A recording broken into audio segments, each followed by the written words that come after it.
Mr. Hat-trick. Chareka mabao la tatu.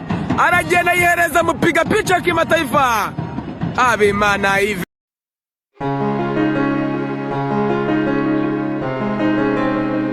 Ni ku gicamunsi cyuzuye ibyishimo ku bakunzi ba Gikundiro. Ikipe ya Rayon Sports yakoze amateka akomeye itsinda City Boys ibitego 9-0.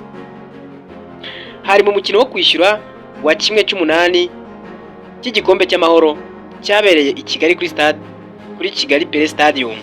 Uyu mukino wabaye nko kwerekana ko imbaraga zidasanzwe za Murera muri iri rushanwa, cyane ko no mu mukino ubanza Rayon Sports yatsinze ibitego 2-0.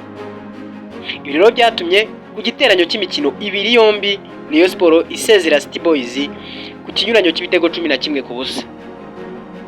Ibi byatunguye benshi cyane mu bakunzi b'umupira w'u Rwanda. Ubundi umukino ugitangira gusa ku munota wa 3, umukinnyi ukomeje kwigaragaza cyane Habimana Yves yahise afungura amazamu.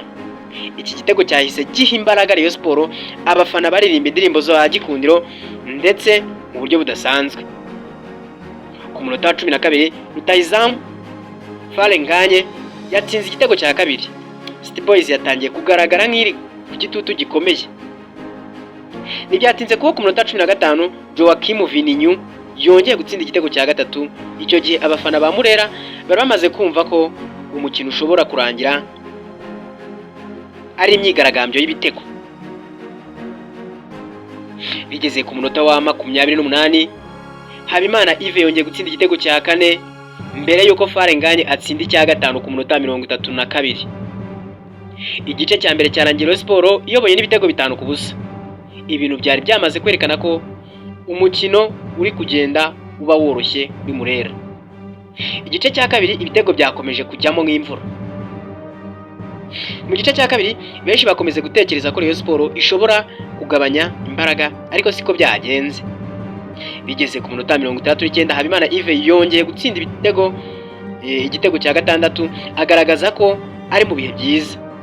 Nyuma gato yo ku munota 73 Cindy Paul Jesus yatsinze igitego cya 7, abafana barahaguruka barishima.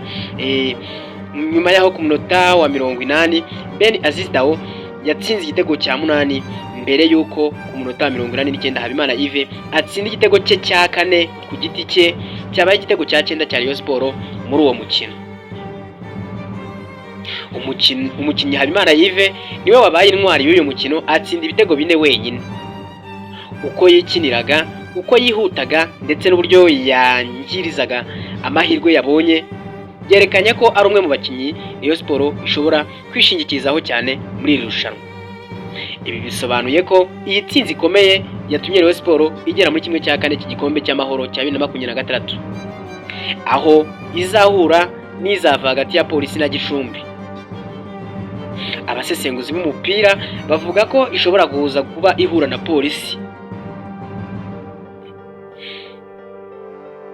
ariko kandi bakanavuga ko iyi tsinzi ishobora kongera icyizere ku bakinnyi ba Murera ndetse n'abafana bayo, cyane mu gihe iri rushanwa rifite agaciro kanini mu mupira w'amaguru mu Rwanda. None ese Rayon Sports yagera kure bingana iki?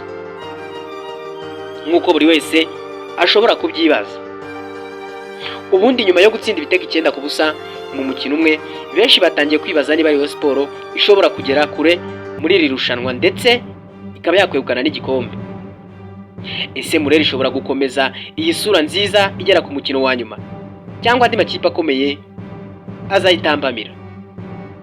Ibisubizo bizagaragara mu mikino iri imbere, ariko ikizwi ni kimwe, nuko Rayon Sports yatanze ubutumwa bukomeye ku bahanganye nayo bose. Nawe urabona ko ari ugukomera kwa Rayon Sports cyangwa no kwasi ikibonobono na City Boys? Duhurire muri comment, like, share, utagenda udakanze subscribe.